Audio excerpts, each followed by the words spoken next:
What's going on, guys? NealGuides here. Welcome back to another video. A Merry Christmas and Happy Holidays for those who are celebrating. I just want to quickly say this will not be a typical NealGuides-esque video. I just had surgery, unfortunately, a couple of days ago, so my right hand is basically unusable. So I can't use my right hand so far, but I thought I'll talk about and show you some examples. I like to show you some examples of why fitness is actually holding you back in Ultimate Team. Why you could basically get more wins just by using fitness. What's the difference between 98 fitness and 99 fitness, and why you can test it yourself, and why essentially at the end of the day fitness is going to give you more wins. And that's the most important thing.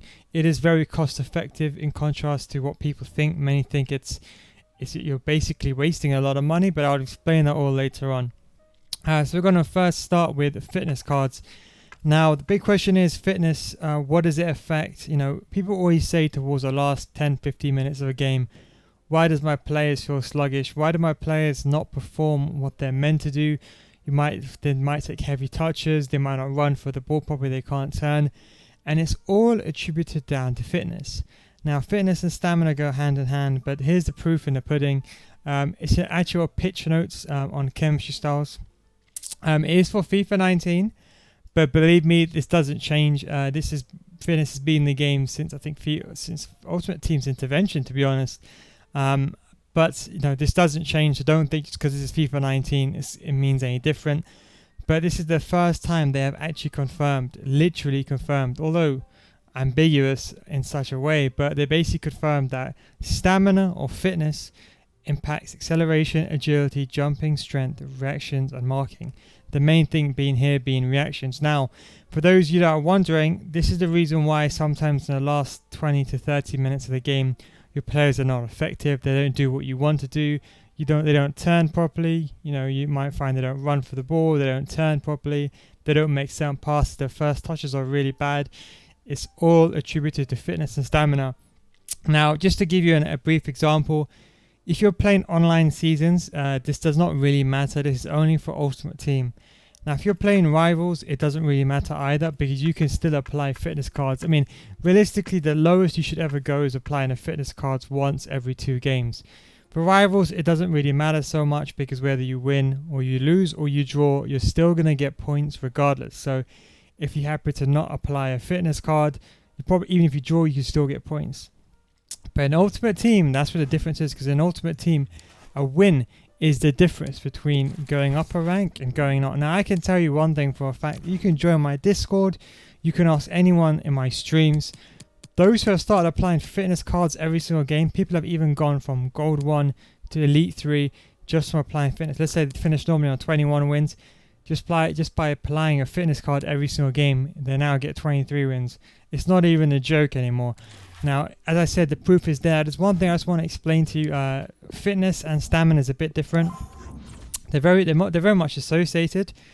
You can argue that there's like a symbiotic relationship between them both, but they both affect the game.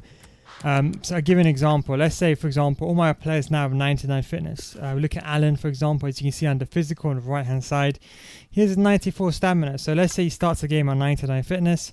If he goes into after the game he might be in, before the next game he might be on, let's say, 96 fitness.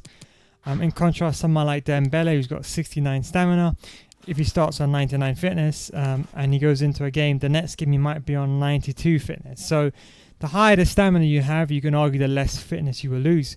But what's the most important thing is that 99 fitness should be on all the players. Now, you might find that sometimes someone like Dembele in a 60-70 minutes doesn't run properly for the ball, his reactions are slow.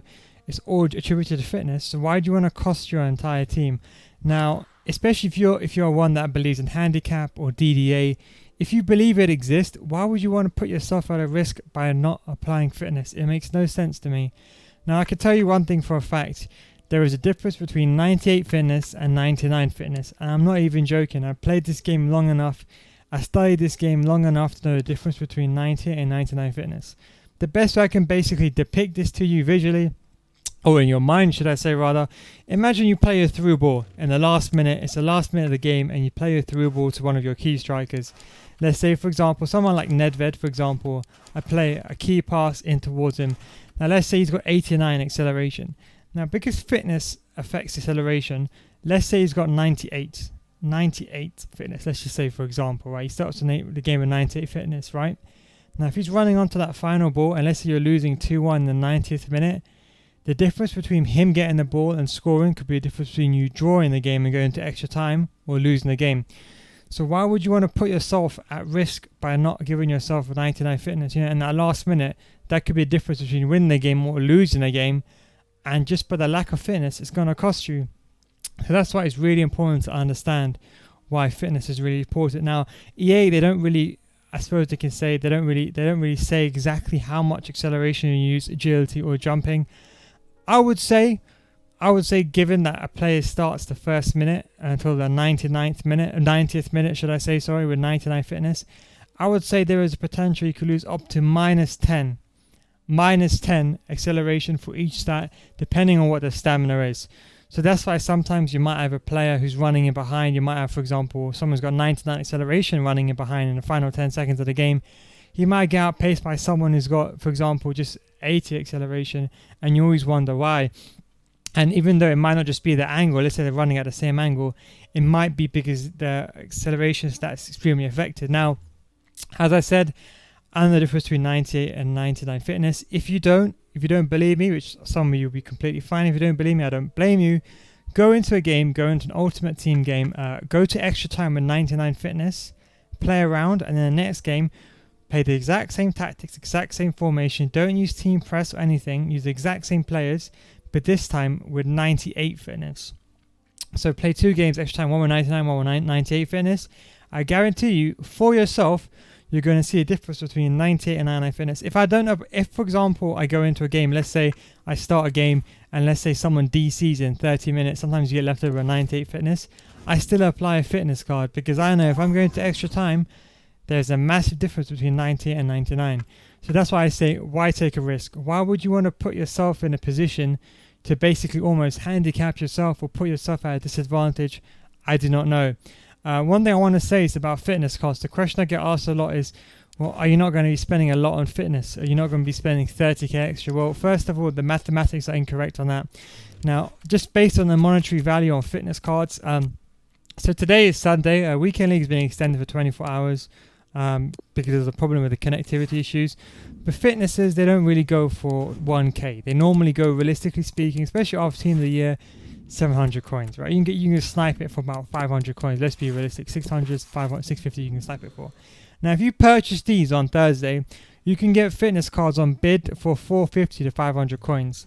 So let's assume you're playing 30 games in a weekend league. Regardless, you're still going to need to apply a fitness card. Now, this is the bare minimum. The bare minimum you should be applying is every 2 games at the worst case scenario. Let's say you're broke, right? So you're still going to need to spend, let's say, you're still going to need to buy fitness cards for 30 games, right? Now, let's just assume you buy 30 fitness cards. It's still probably going to cost you 50k, right? 15k. That's all it's going to cost you, 15k. Now, even if you're only applying it every 2 games, it might cost you less. You might only have to pay 7.5k. But for the fact of 7k a week, would you really want to risk 7k a week and potentially ruin your chance of getting less wins? One thing I confirm to you is you're guaranteed to get 1 or 2 more wins just by applying a fitness card every single game. But it's only going to cost you 7k extra to apply a fitness card every single game of the weekend league. So why would you want to put yourself at risk by not applying a fitness card? I do not understand. Because if you think about it, let's think about this logically, right? Let's say you go into an ultimate team, right? Let's say you go to Fut Champions and you go to leaderboards. Let's say you see the difference between, for example, Gold 1 and Elite 3. Now, you could be 22 wins, and the difference between 22 wins and Elite 3 could be 1 win, and that fitness card could make the difference. But you see, you could make the money back, because even let's be realistic. Let's say the average person finishes below Gold 3. But let's say you guys get Gold 3, and let's say you push to Gold 2, right? Now, let's say you get 30k coins, 2 mega packs, 1 rare players pack. Just from going to Gold 2, you get 15 more K, and you get way more packs. So eventually, in the long run, let's say maybe this week you might not. Let's say you might, instead of finishing on 40 wins, with the fitness cards, you might finish on 16 wins. But in the long run, by applying a fitness card every single game, you're actually going to make more money in the long run, because you're going to get more return on your investment by getting more wins, by getting more points per match, by getting more coins per match, and eventually getting higher rankings in Ultimate Team. So even if there is not the short-term monetary I suppose you can say advantage, should I say, at the end of the day, in the long term, you're still going to make more money. So for the fact of 7k, it's not going to make a difference. One final thing I want to say is people always say, well, I watch this X streamer, I watch this X pro player, they don't apply a fitness card every 2 games. First of all, there's 2 things I want to say to you. Most of these guys have got mega squads. And second of all, it doesn't really matter what someone else is doing. Worry what you're doing. At the end of the day, you shouldn't be putting yourself at a disadvantage by not using a fitness card every single game. Whenever you go in an Ultimate Team game and you're playing Fut Champions, not Rivals. Rivals doesn't matter. As I said, it doesn't matter Rivals. When you're playing a Fut Champions game, make sure you place a fitness card. Even if you go into a game and you play against someone, you go 1-0 up and he disconnects in the 20th minute and you end up coming back to the main menu and you've got 98 fitness, you still apply a fitness card. I don't care what anyone says. There's a difference between 98 and 99 fitness. As I said, do you want to potentially put yourself at a risk by fitness affecting any of these? And don't forget, they don't really explain how much it affects. Just to give you a brief example, acceleration is how fast you basically accelerate, how fast you can run. So you can argue the acceleration of a player, for example, like Bernard in this case, is going to be affected. He might not have 92 acceleration anymore because he's got 99. Even if his player's got 99 stamina with 99 fitness, he still might end up having, for example, 85 acceleration. You see what I'm saying? Agility is the ability how fast you can maneuver and how fast you can turn. If you ever find sometimes you can't turn properly, sometimes your turning is really slow and delayed, it's due to being low agility being affected by stamina. Jumping, remember the jump is higher. You won't be able to win as much balls. Strength, very important, you might get pushed off the ball very easily. Marking, now marking I suppose you can say is now what's considered defensive awareness, or you can argue the marking is kind of encompasses or should I say, well, it's not being confirmed 100%, but let's just say marking is in defensive awareness with some other stats as well.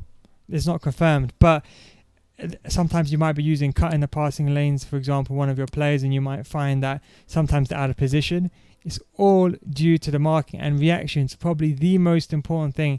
Reactions is when you press X on your controller, and sometimes, and as I said, it's not being confirmed, but this is what I think it is, okay? And I'm pretty sure it's correct. If you press X or A on your controller to make a pass, the higher the reactions a player has, the more higher the chance the action is to perform. So someone like Kante, if they have, for example, as you can see, he's got 93 reactions. If I press X as a pass, the higher the reactions has, the more chance is going to make that pass. So the quicker that's going to basically execute. Whereas someone like Kent, for example, as a sub, he's got 70 reactions, so you can argue it's lowered. So obviously the lower the fitness you have, the lower your reactions are reacted. So it's same with defending. If Kante is defending, the higher the reactions he has, the more chance he has of having a better touch, of taking a better touch on the ball, reacting to the ball, the higher chance he has to, for example, intercepting the ball with the reactions. So all this is affected by stamina and fitness. At the end of the day, this is why you should be applying 99 fitness to every single game in your Fut Champions. You don't believe me? Try this weekend league just as you normally play it. Next week, apply the fitness card every single game. Then thank me later. Anyway guys, thank you very much for watching. I hope you enjoyed this video. I made this video because I get this question asked every single day. I'm going to make a video very soon on why I use fullbacks and centre back, because that's probably one of my most commonly asked, frequently asked questions, should I say. But for now, thank you very much for watching. Take it easy and I'll catch you next time.